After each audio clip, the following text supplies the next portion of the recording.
This is the Become the Lion podcast.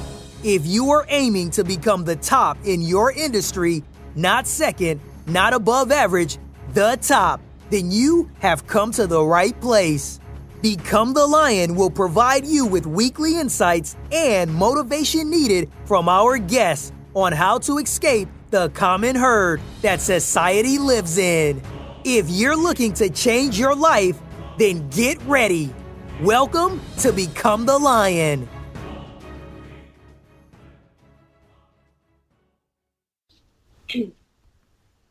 Hi, this is Trevor and Nicholas from Become the Lion, and today on the show we have Sharon Stokes. And Sharon, for our audience out there who might not know you, do you mind giving them some context on who you are? Hi, so my name is Sharon Stokes, and I'm a life fulfillment coach. And before that, I was a TV producer for 10 years, but I always felt like there was something missing a little bit in my life. And as I started to go my own personal development journey, I started to realize that becoming a life coach was really my true calling. So it took me back from when I was a little kid, and I used to do a lot of self-reflection, and I used to, analyze people. I tried to understand people and what they were all about, and used to write quotes and come up with life theories. So falling into becoming a life coach just really seemed like a natural evolution for me. And how did you get started as a life coach? Did you take courses? Did you learn from other people? Just let me know a little bit about that. Yeah, so when I was a TV producer for those 10 years, I ended up actually meeting another coach who came onto the show that I worked on.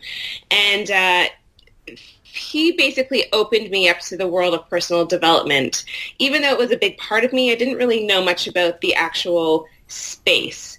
So I ended up going to one of his seminars, and when I walked into the room, I had this huge epiphany moment where I just knew that this is what I was supposed to be doing as well. And as soon as I had that moment, there was no stopping me. I started to go down this path of how to become a life coach. I ended up taking a life coaching program called IPEC, where I became a certified coach. And then I actually ended up working for the coach that introduced me to the world of coaching for a little while as well, working on retreats that he runs in Florida and San Diego. And when you became a life coach, how were you able to get clients for yourself? Yeah, it's really about putting yourself out there, and that can be a really scary thing. That's where it's so uncomfortable, especially being someone who used to work behind the scenes. And now all of a sudden I'm putting myself out there trying to meet people and network with people and just let people know what it is that I do. So referrals are a big part of it, just getting people to be clients and then getting them to refer you. Also, just, again, putting myself out there. I have a YouTube channel. I write articles for the Huffington Post. I do some media stuff. So really just bringing the awareness to who I am and what I do is really a huge part of it. And I know some of our audience listening to this right now, they might be scared of self-promoting themselves, and it's because they're scared of what others might think about them. How were you able to get over some of the fears and self-promote yourself? Yeah, there's definitely a lot of fear with that, right? Anytime you put yourself out there and you're opening yourself up to judgment. A big part of what helped me was I actually studied judgment. I really wanted to try and understand it so I could start to let a lot of my own fears go around what other people think. A big part of it as well is you make up so many assumptions, I think, without realizing it a lot of the time. And when you're able to catch yourself making assumptions of what other people think, you start to realize that it's all in your own head and it's not actually true. So just working through a lot of that mindset stuff, and also realizing what my own values are and what's important to me, and just really realizing that what's important to me isn't necessarily going to be important to other people. And when they don't value the same things, it's natural that they might judge me, or they might judge something that they don't value. So it's just really understanding that I need to be true to me, and if other people are going to judge, it's just coming from a place that might not resonate with them. And I like where you brought up the point, in your head and in your mind, because I feel like people sometimes just they have these own fears inside their mind, and they make up these problems inside their mind, but they never come to actuation. Yeah, exactly. We're our own worst enemy. We really are. And we always tend to create these stories that aren't true based on past experiences or based on society's beliefs.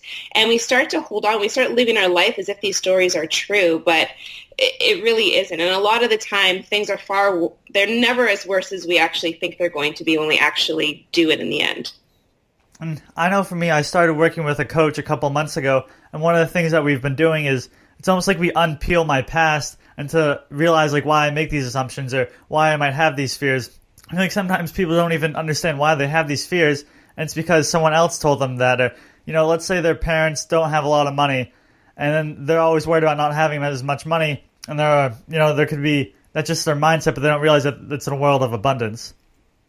Yeah, totally. Our limiting beliefs get in our way so much. And I actually developed my own coaching concept called the Life Map, where it's all about discovering that. It's all about uncovering your limiting beliefs, which are linked to your specific fears. And it's all about creating that self-love to be able to build that core confidence and that deeper understanding with yourself, to be able to let go of the things that really don't matter or that aren't important or that are holding you back that aren't even true. I know a lot of people out there in the world, they have a negative image about themselves. What would you say to that person to have them to start self-loving themselves and realize how appreciated they are for everyone? Yeah, I think it really is a matter of doing the work and digging deep to figure out what it is behind that's keeping you from loving yourself and from being confident. And again, it's going back to those limiting beliefs. But a lot of the time, it's hard to uncover those ourselves. I love that you said you're working with a coach, because you need that other person to be able to ask you those questions that you would never think to ask yourself, that are going to force you to go a lot deeper and to be able to build that self-awareness. And once you start realizing where certain thoughts are coming from, you're able to release the fact that a lot of the time they aren't even true. And I really like that a lot because, especially when you're starting a business, you might have friends and family who could try to bring you back. That you could say, hey, I'm starting a business with a partner. And then your friend can say, hey, I know a guy that had a business with a partner and it didn't work out. And then it gets into your mind that it's not going to work out. Yeah, totally. That's a whole other thing that holds us back, right? Is that we care so much what other people think, but that's someone else trying to force their limiting beliefs on you. And it's a matter of really being aware and being realizing that that's what's happening and that it has nothing to do with you. It's whatever that person and their belief systems are. But that again that's another form of judgment as well, right? People are going to judge you based on an experience that they've had or an experience that they know someone else has had. And it could even be straight from family, They don't want to see you take the risk of starting a business or becoming a coach because they're scared for you. And it's not that they don't want you to do it. It's almost they love you so much that they're scared of you getting hurt. Totally, yeah. But that's their fear, right? So it's being able to recognize, again, what their fear is and whether or not you're going to let that hold you back. And when you were starting out as a life coach, what were some of the challenges that you had to overcome or some fears that you had to overcome along the way? Oh, yeah. I mean, definitely what we talked about before about caring what other people think, being able to release that. Because I felt like I was reinventing myself in a way. I was a TV producer for 10 years. Then all of a sudden I'm a life coach. And for a lot of people, I think it was like, who are you? What are you doing? And so I had to break the mold a little bit. And I had to start putting myself out there and letting people see me in a different way.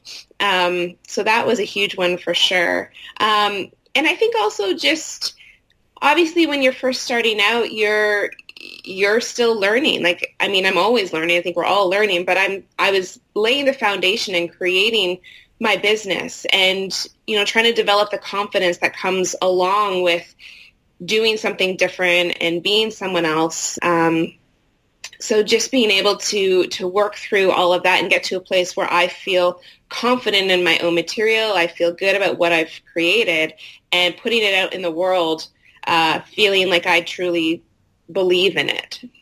And how are you able to believe in yourself? You've been a producer for 10 years, and then you want to become a life coach, and your mind might say something like, hey, like, we've only been a producer, we can't do that. And I feel like that happens to a lot of people. Definitely. I find that so many of us define ourselves by what we do and not who we are. And I think it's really important to realize that no matter what job you have or whatever it is that you do in life, it's about who you are in whatever you do, not what you do. And so I had to realize that I'm not defined by being a TV producer. That's not who I am. And becoming a coach, I've been able to find myself more through that. Like it's funny because being a coach, it's like my job is very much intertwined with who I am as a person. And I feel like I'm able to be myself more, being able to share my story with other people, being able to be vulnerable and being able to create things that work for people and helping them along their own journey.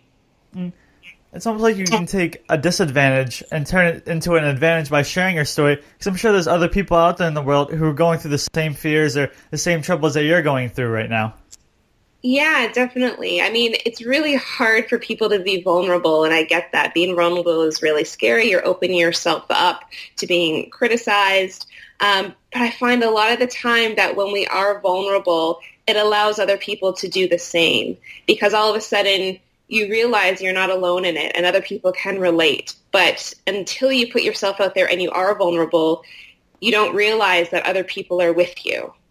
And so it can really build this huge sense of community with one another, and it brings us closer and it allows us to connect deeper with one another. But it's a matter of, letting ourselves go there, which I know a lot of us are afraid of.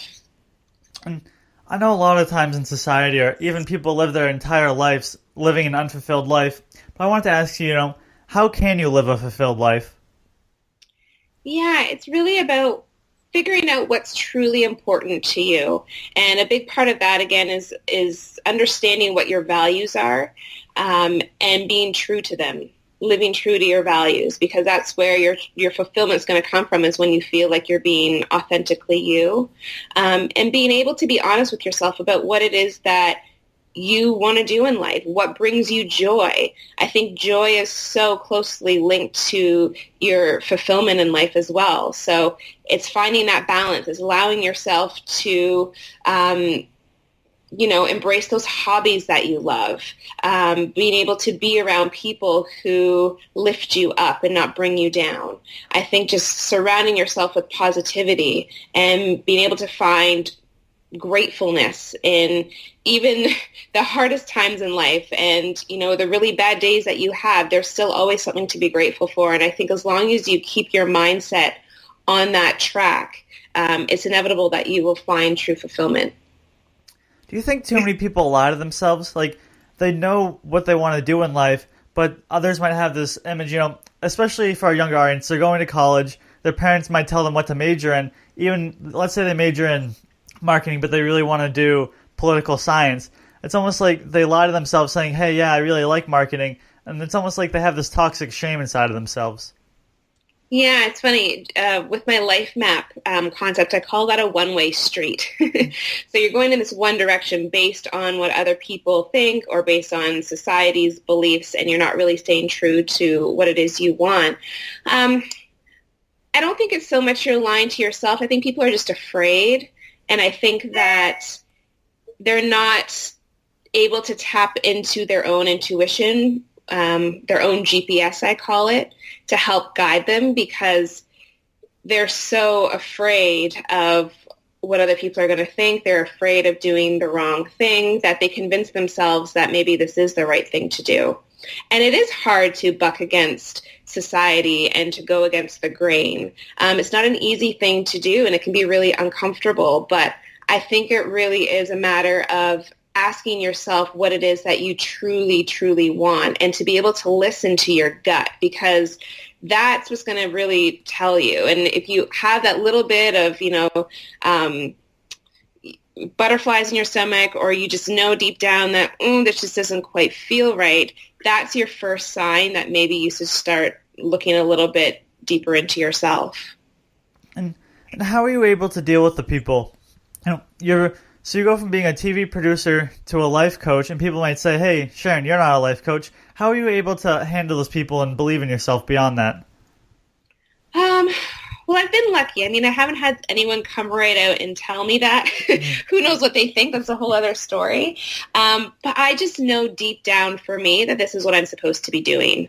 And if they don't believe in life coaching or it's not their thing, I mean, that's fine. You can't please everybody. It's impossible. So at the end of the day, all you can really do is do what pleases you. What's your definition on what it means to be happy?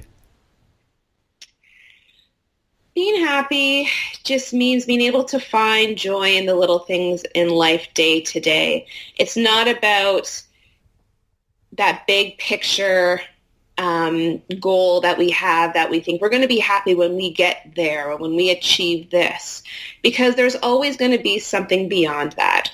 We're always going to feel like there's something more. So true happiness comes from the everyday things of just being able to remain positive and grateful.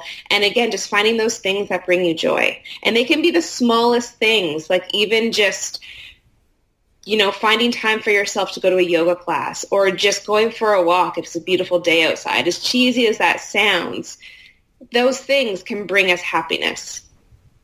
And do you think people need to express more gratitude? We live in a very fast-paced world, and I feel like sometimes people, they move so fast that they never take a second to stop and look at what they have accomplished. Yeah, I very much agree, and I think it's just something that we don't think of doing. We haven't really been taught to do it, and it's something we have to be really conscious of, and it's something we need to remind ourselves of doing. So I recommend to my clients to keep a gratitude journal, and I encourage them to find a time that will work every day just to get in the habit of doing that same activity daily, to find time to write in it and to express what it is that they're grateful for that day. Because once you get in the habit of starting to think about the things you're grateful for, you're going to start doing it unconsciously and naturally, even when you're out and about in your day-to-day life. It just is a tool to help shift your mindset. But like anything, it takes practice and it takes work. So the key is to really be consistent with it. I like that a lot. We actually had a guy on the podcast not too long ago, and he was talking to us about being happier, and he was talking about how having a gratitude journal has helped him immensely, and how he saw things that might be negative or things that might happen in his life, and he was able to turn that negative mindset into a positive mindset. Yeah, exactly. It's really, the key is just being aware and being conscious of doing it, because it's so easy for us just to fall back into the day-to-day without making that something that we practice. And you've called a program called The Year of Me. Do you mind explaining it to our audience? Yeah, so a couple years ago, I decided to have what I call the Year of Sharon. And this was after I got out of a long-term relationship. I was in a relationship for 7 years. And I got out of it, and I really had to ask myself, who am I and what do I want? Because I felt like I lost myself so much in that relationship. And as I started to ask myself those questions, I started to allow myself to explore things I never had thought about doing before. So I started to say yes to a lot of things that came my way. I opened myself up to opportunities. I ended up traveling more than I ever had. I created much deeper connections with people. I realized I'm a pretty adventurous soul, and I had kept myself from actually going out there and doing those things that would feed my soul. And so that whole year was about rediscovery and releasing a lot of fears that I had around certain things, which inevitably started to build my confidence. And I learned so much about myself by going through that year, along with all the coaching tools and concepts that I had learned by becoming a coach, that I decided to create an online program called #TheYearOfYou, where I teach people how they can essentially achieve the same thing and put themselves out there and start saying yes and conquering their fears and building their confidence, letting go of the things that don't really matter. So it's a 3-part video module that you can download at sharonstokes.ca, and it comes with a free workbook. But it's a lot of, it's deep work. So you have to really be ready and really wanting to change things in your life. That's when you're going to get the most out of it. Because a lot of the questions that I present in the program are going to make you really peel back the layers of yourself and to go deep within and to be honest with yourself and to start uncovering the things that might feel a little bit uncomfortable. It's going to require some vulnerability. But if you're willing to put in that work, you're going to come out the other side feeling sparkly and new. I like that a lot because I feel like so many times people focus on everyone else, but when they really need to focus on themselves and growing themselves and, it's doing personal development within themselves. Yeah, like if you put the same amount of energy that you put out there worrying about what other people think, if you could take that energy and focus it within, it's amazing how much more you're going to be able to live your life to your full potential. I have to ask you, do you believe everyone should have a coach in their life? I do. I very much do. Even life coaches, we need coaches as well, because at the end of the day, we're all going through stuff, all of us, in some form or another, whether it's with our career, within our relationships. But at the end of the day, we don't ask ourselves those tough questions that help us truly tap into who we are. And we need those people in our lives who can guide us towards that. So whether it's a coach, whether it's a therapist, just somebody who can really be non-objective and just who can really listen to what you're saying. Because a lot of the time, we have great supporters in our lives. We have people who are there for us. But it requires a different type of listening. And a lot of the time people have a hard time listening. They want to give advice. They want to share what they've been through to show that they can relate to you. But it takes a certain type of person to be able to listen in a way that will truly help you uncover things about yourself. And I noticed for a life coach, it's almost like they help you show you the blind spots that you might not even notice in your life, but then someone else like yourself, you might be aware of them. Yeah, exactly. But I definitely, even as a coach, I have blind spots too. Like I said, anyone can benefit from a coach. Like I might have the tools and the strategies to pull me out of those tough spots a little bit quicker. But I think that you can always go deeper within yourself. Even though I've learned a lot about myself and I'm really self-aware, I'm sure that there are still layers under there that could be unveiled by somebody who can help me dig even deeper.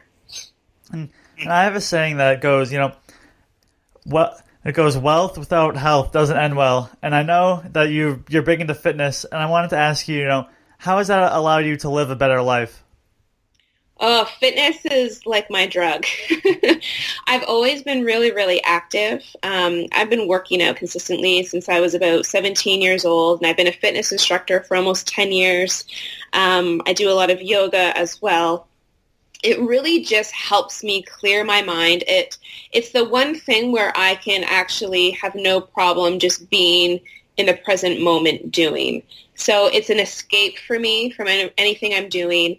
It really boosts my energy. Even the days where I don't feel like going, like I'm feeling really lethargic, as soon as I get myself to the gym and I have my workout, I feel 100 times better. It's like you're never, ever going to regret going to the gym. Like I don't know anyone who has ever said they regretted going to the gym and getting their workout in. It always makes you feel way better than when you first wake up in the morning or when you first start your day. Like it just gives you that boost. And I know when I wake up, within about an hour of waking up, I do like a 20-minute yoga session just online. And it's just like, even in that 20 minutes, I feel so much energized and even feel so much happier after it. It's like amazing. Yeah, it's like the endorphins. Like exercise really is like a natural way for you to be happier. Like it just helps so much with stress, with worry. It's something magical about it for sure. And Sharon, this interview has been excellent so far. And now we're going to enter the Lions round, where I'm just going to ask you a couple of quick questions before we end the show today. Oh, all right. Let's go. What would you tell someone who's just starting out and going after their dream? I would say don't give up, as hard as it might feel. As long as you truly know and believe that this is what you're supposed to be doing, it takes time, but to stick with it and to be consistent. I like that a lot. So I don't know if there's a book I know called 3 Feet from Gold, and it's how sometimes people give up when they're so close to achieving their dreams. Yeah, and that's the thing. You never know how close you are. And someone actually said that to me the other day, too. They're like, you never know how close you are, so keep going. Don't give up, because it could just be one more step forward that you need to take. And if you stop now, you're never going to be able to make that next step, which is going to be able to then launch you into greatness. Do you happen to have 2 or 3 books that you would recommend to our audience to read? Yeah, I'm a huge fan of, it's a book called Fearless Living. And I read this book and it gave me so many aha moments. It's by Rhonda Britton. And it's the foundation for you to truly understand yourself, your motivations, and what's holding you back. So that's a great one. I'm a huge fan of Brené Brown. Gifts of Imperfection is a great book as well. And if you're a creative person and you struggle sometimes and you're hard on yourself with your creativity, the book Big Magic by Elizabeth Gilbert is a great read. And last question of the day, where can our audience find you? Yeah, so I have a website, sharonstokes.ca, so you can easily find me that way. I'm on Instagram, sharon.stokes, and Twitter at sharonjstokes. But if you go to sharonstokes.ca, you'll be able to access all my social media channels and my YouTube channel. And you can also sign up for my email newsletter as well that I send out weekly to everybody. And Sharon, I'd just like to say thank you so much for taking the time today to speak with our audience. Yeah, thanks so much for having me. It was fun. Thanks for listening to Become the Lion. Everything from today's show will be in our show notes on our website. Don't forget to subscribe and leave a review on iTunes. Till next week, don't stop grinding.